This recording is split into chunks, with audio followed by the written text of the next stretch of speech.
So, uh, how about farming in the 80s and 90s before computers and satellites and stuff?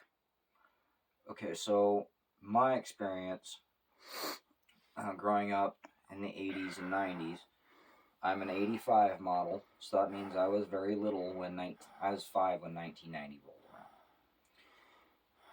around. I very distinctly remember growing up on uh, literally what we could produce from the land because we couldn't afford. Um, we were in a financial. Our family was in a financial dire situation. Um, Mismanagement of funds, misplaced trust, and it created a tumultuous situation where the bills were here and the ranch was producing down here, so we're lopsided. And that stayed the norm until I was 13. We improved over that year, but this bill still continued to, as inflation went up, we had to produce more. So we had to farm smarter. My dad would spend he he devoted his life once he gave up his career as a jockey. He devoted his life from that point forward to saving this property for the next generation to come along. Now, granted, Dad may not have done the best job, but he held the son of a bitch together to where I could step in. Now, my family is going through an almost eerily similar um, set of circumstances to what I grew up with. Now, I'm not totally opposed to that because, in a roundabout way, it has shaped me to become the man that I am now. And it has made me compassionate and thoughtful.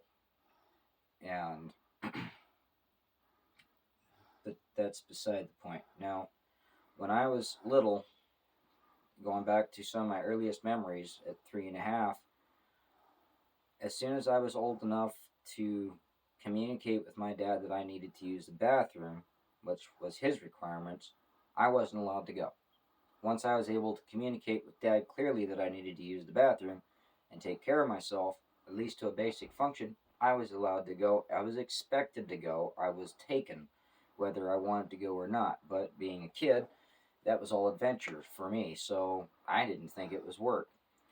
What I come to find out as a man later is that by helping my dad, we were feeding anywhere from 500 to averaging 900 head of cattle on our 1,000 acres through the winter. My dad produced all the hay. He did all the baling. And we had a couple of hired hands. They would come up here on work visas from Mexico. Rogelio did. He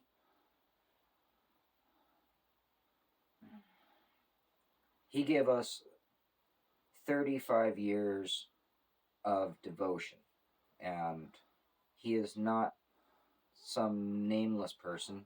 His name is Rogelio Valdez, and he is, in my opinion, and the opinion of the rest of my family collectively, from my aunt to my brother, my sister, and those of us who remember him that are still around, he's a member of the family. He no other way around it. Anyways, so Rogelio would come up in the spring and he'd help Dad get ready for summer.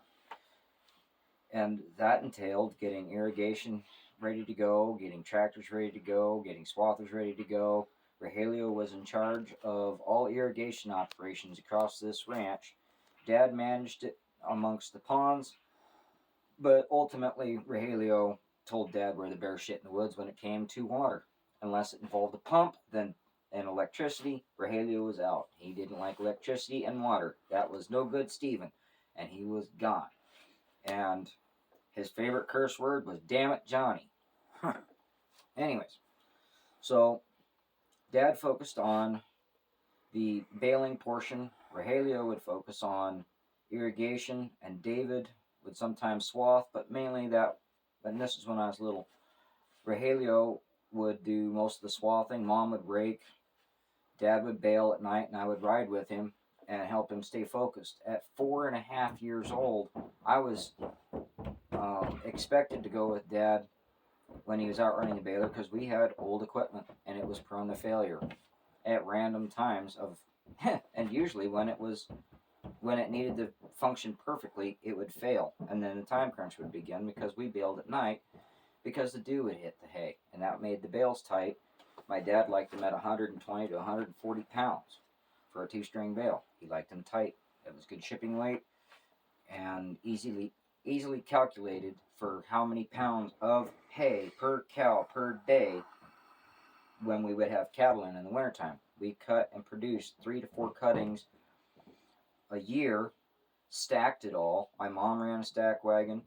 And then when I was old enough, back to that 3-year-old thing, my job was to climb to the top of the haystack and push hay down with my legs, because it's the only thing that was strong enough. I couldn't get underneath of them. I was, 40 pounds.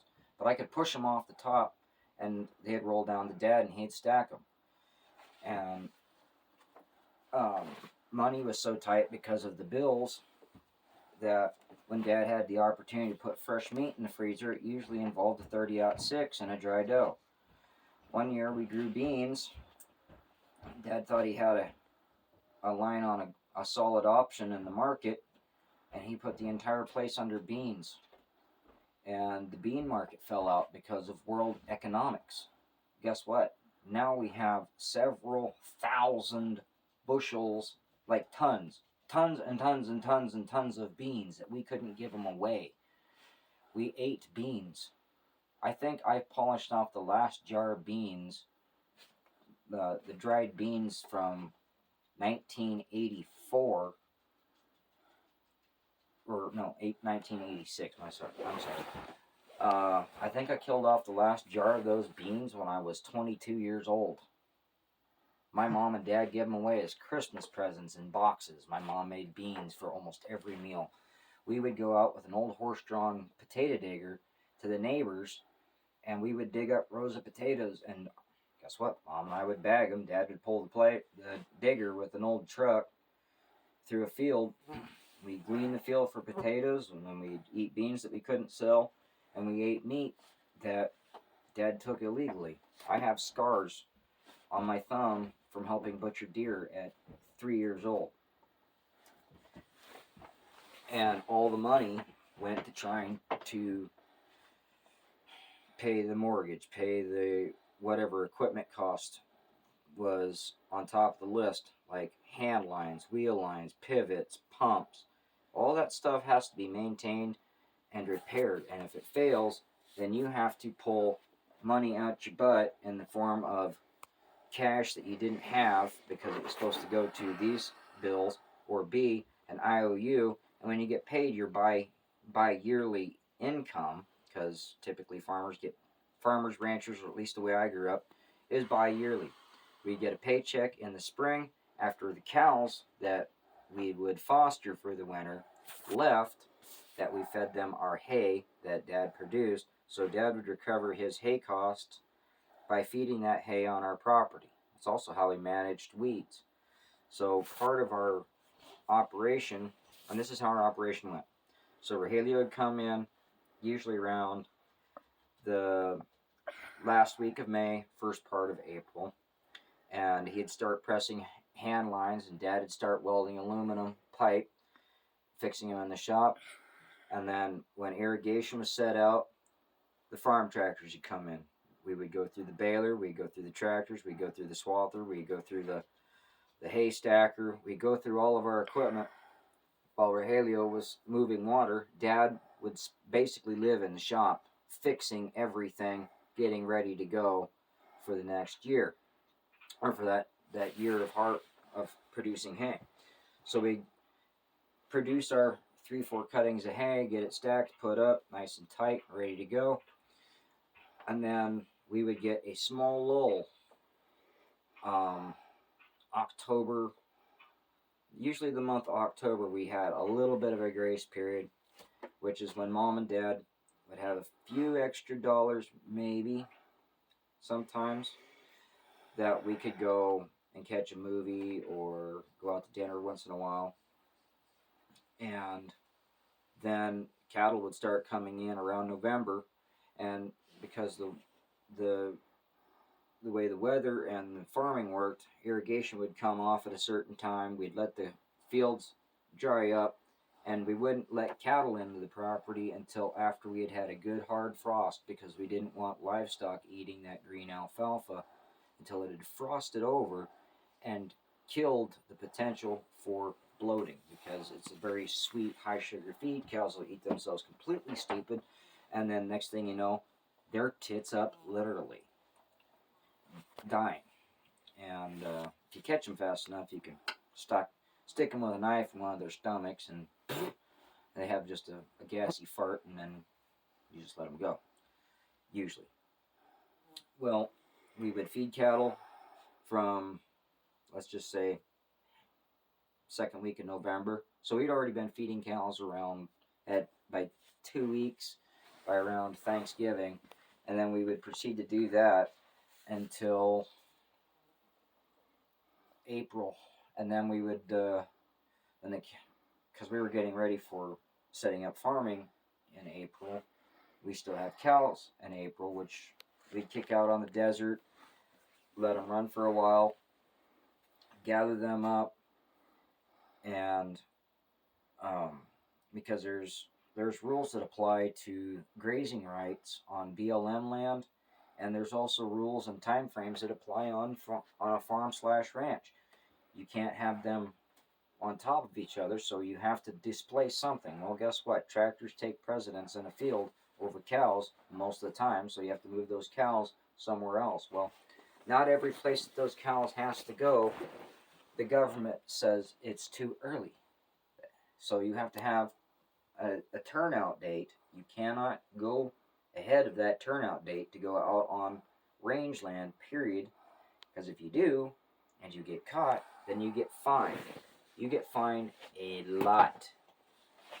So we'd kick out cows on the desert, go out, gather them up, bring them in, and we might spend 2 weeks branding cows. We might have 4 or 5 brands out there, 4 or 5 different herds of cattle, and each crew comes in together, and we would do this collectively as a community and of sorts, and process cattle in our corrals. And then as those cattle were processed, mothered, and branded and doctored and everything that needed to happen, they'd be sorted out, put on trucks, and shipped to their summertime pastures or feedlots or wherever their intended destination was. Sometimes it was up on the mountains, sometimes it was on prairies south of Idaho, or on the south part of Idaho. Sometimes they were up on Bennett Mountain and other places. Some of them went to sale yards, some of them went to feedlots. Just kind of depended. And that was all market strategy, depending on the rancher where he wanted his cows to go. Maybe he needed to take some to the market to cover his expenses for paying us for feeding his cows through the winter. So in order for him to pay his bill to us, he had to go to market. It's economics. And so we'd get our springtime paycheck, which, guess what? That paycheck from working all winter long went to getting ready for summer. So we'd pay bills, pay for our irrigation water. Even though we have X amount of shares of water, guess what? You still have to pay for them, even though they're just like the title to your land, your deed. You still have to pay for those shares of water in order to receive them, because if you don't, well, you're taking a paycheck out of the ditch rider's hands, or the supporting infrastructure there. So everybody has to pay the damn bills. So in order to get your water turned on, you have to pay that bill. To get your power turned on, you got to pay Idaho Power to get your power turned on. To turn on your pivots and your pumps so that you can start irrigating, you have to and some guys wouldn't show up to work. Like, if I'm not mistaken, I think Dad would pay Rogelio his first month's wages up front. If Rogelio showed up here in April, he was paid for the entire month of April just for getting off a damn bus. So if Dad was paying him $4,000 a month or whatever, as soon as he showed up, Dad handed him his paycheck. He would automatically take some of that out for his living expenses to get through the month, and then he would send the rest home to cover his bills for his family in Mexico. And he was the matriarch in his family. He had 14 kids of his own, and he raised 11 siblings. He took care of all of them off of what he made up here.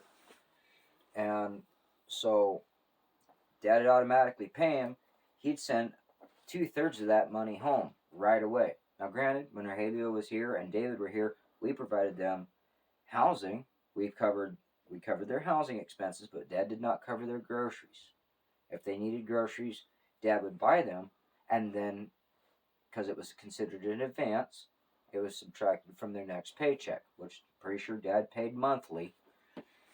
And that's how we proceeded forward. We measured every penny, and there was a lot of times where I got told no a lot. No, you can't have that. No, we can't do this. And it sucked as a kid, and I thought it was unfair that we couldn't have this and we couldn't do that. But now that I'm going through it, I understand the why to the no.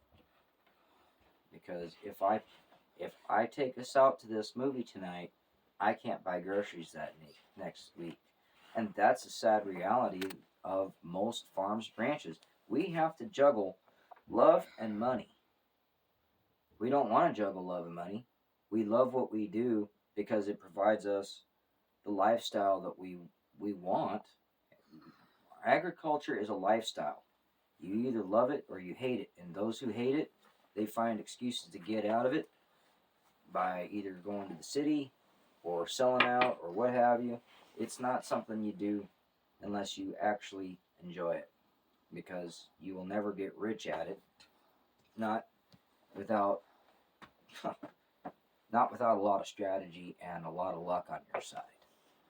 Most farms and ranches that cannot diversify into other fields and keep it a family operation, which we were a family operation. We only paid for services that were highly specialized. Like, my dad would not rewind a pump.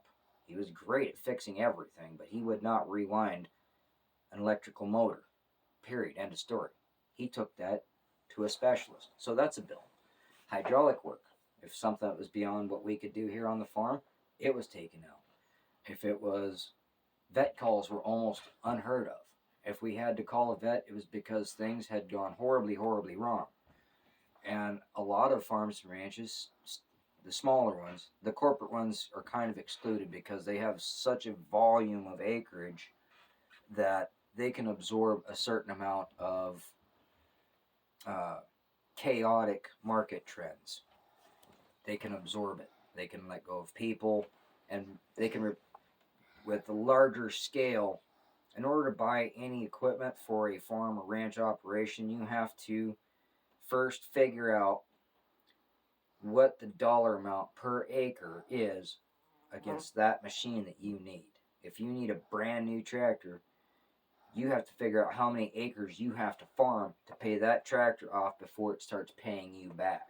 And that's if it doesn't break down. If it breaks down and you have to call a specialized mechanic out because of all the sensors in it, or particular tools or what have you, then that gets really expensive. And guess what? Now you're not making your personal quota in time against your crops. So now a setback becomes detrimental. You might lose a whole crop. Matter of fact, here's an example. You can lose a whole crop off of a simple mistake. One guy this year miscalculated an application on a range of fields, and I think it was